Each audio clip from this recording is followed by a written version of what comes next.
দীর্ঘদিন বন্ধ থাকার পর আবারও ঠাকুরগাঁওয়ের বালিয়াডাঙ্গি উপজেলা স্বাস্থ্য কমপ্লেক্সে চালু হয়েছে সিজারিয়ান অপারেশন সেবা।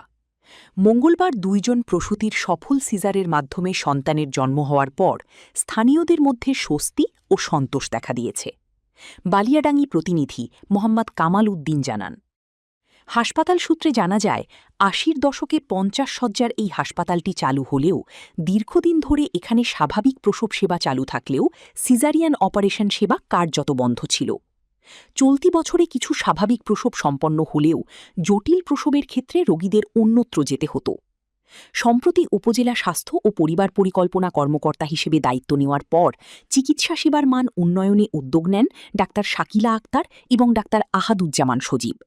তাঁদের উদ্যোগে প্রয়োজনীয় চিকিৎসা সরঞ্জাম ও জনবল সমন্বয়ের মাধ্যমে পুনরায় সিজার সেবা চালু করা সম্ভব হয়েছে। উপজেলা শহর থেকে প্রায় ৩০ কিলোমিটার দূরের এই এলাকায় এতদিন সিজার সেবা না থাকায় রোগীদের জেলা সদর হাসপাতাল কিংবা রংপুর ও দিনাজপুর মেডিকেল কলেজ হাসপাতালে যেতে হতো।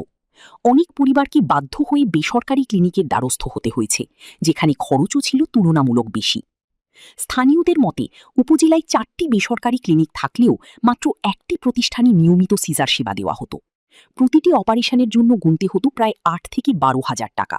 পাশাপাশি দালাল চক্রের হয়রানির অভিযোগও ছিল। বিশ্রামপুর হলদিবাড়ি গ্রামের এক সেবাগ্রহীতা জানান, তাঁর স্ত্রীর জটিল অবস্থায় হাসপাতালে ভর্তি হওয়ার পর অতিরিক্ত খরচ ছাড়াই সফলভাবে সিজারের মাধ্যমে সন্তান জন্ম হয়েছে। এতে তিনি সরকারি সেবার প্রশংসা করেন। উপজেলা স্বাস্থ্য কর্মকর্তা জানিয়েছেন, ভবিষ্যতে নিয়মিতভাবে এই সেবা চালু রাখার পরিকল্পনা রয়েছে এবং হাসপাতালকে দালাল মুক্ত রাখতে নজরদারি আরও জোরদার করা হবে। দীর্ঘদিন পর এই সেবা চালু হওয়ায় বালিয়াডাঙ্গির সাধারণ মানুষ সরকারি স্বাস্থ্যসেবার প্রতি নতুন করে আস্থা ফিরে পাচ্ছে। কারণ রোগীরা ভাবতেছে এতদিন ধরে অপারেশন থিয়েটার বন্ধ ছিল, অনেক জটিলতা যদিও ছিল, তারপরে আমরা আমাদের নিজ উদ্যোগে বলতে গেলে আমরা চেষ্টা করলাম।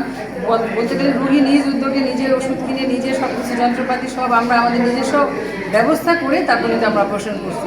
এখানে কোনো আমরা এক্সট্রা হেল্প পাইনি, কিন্তু যে এই জিনিসটা সব রেডি ছিল, শুধু আসে আমরা অপারেশন করছি। এই বাধাগুলো যদি আপনারা আপনারা যদি সাহায্য করেন যে হ্যাঁ এখানে এই বাধা বিপত্তি বা যন্ত্রপাতি সমস্যা, ওষুধের সমস্যা, তারপর হচ্ছে আমরা যেমন অপারেশন করার পর যে আমাদের অফিস আওয়ারেতে আমরা অপারেশন করবো, অপারেশন পরবর্তী রুগীটাকে দেখার জন্য এরকম জনবল সেগুলো কিন্তু আমাদের এখানে নেই।